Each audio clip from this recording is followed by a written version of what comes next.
We all experience gravity, but what is it? The first person to understand gravity was Isaac Newton. He said that gravity is a force, and a force is equal to a mass times an acceleration. And an acceleration is really equal to a distance over time squared. So force is equal to mass distance over time squared. Next, he said that gravity attracts every pair of objects in the universe, and that force grows stronger with the masses increasing and weaker with the distance increasing. But it actually grows weaker to the distance squared. Why is that? This is because of the inverse square law.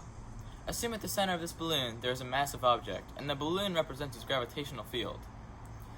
Emmett here encounters about 1 square's worth of gravity, but when we double his distance from the source, he only feels about 1/4 of the original square. Satisfied with his formula, Newton checked it to make sure it matched up with what a force should be. Remember, force is mass distance over time squared. But that's not what he got. He got mass squared over distance squared. So he created a constant g to fix the units. He knew that g had to have distance cubed in the numerator and time squared and mass in the denominator. So that when he canceled the units, like so, he was left with mass distance times squared. His final formula was g m1 m2 over distance squared. Newton didn't actually know the value of g.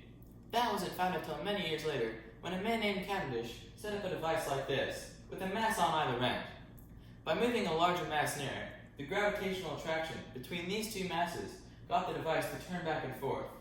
And because he had values for everything else in Newton's equation, g could be found. But recently, Newton's law has been called into question. Modern-day string theorists have said that gravity propagates through more than 3 dimensions at very small distances. To test this, physicists have shrunken down the Cavendish experiment to a microscopic size. This graph shows the results of those experiments. On the x-axis is the distance between the test masses, which gets smaller towards the origin. On the y-axis is alpha, a deviation to Newton's law. Where alpha is 0, Newton is correct. The shaded region represents disproven values of alpha, while the white region is still unknown. For example, we know today that alpha is not 1 at 1/10 of a millimeter, but it could be 1 at 1/100th of a millimeter.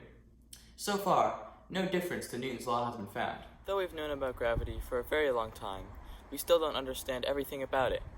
Physicists keep probing deeper and deeper, and one day, these ancient mysteries will be solved.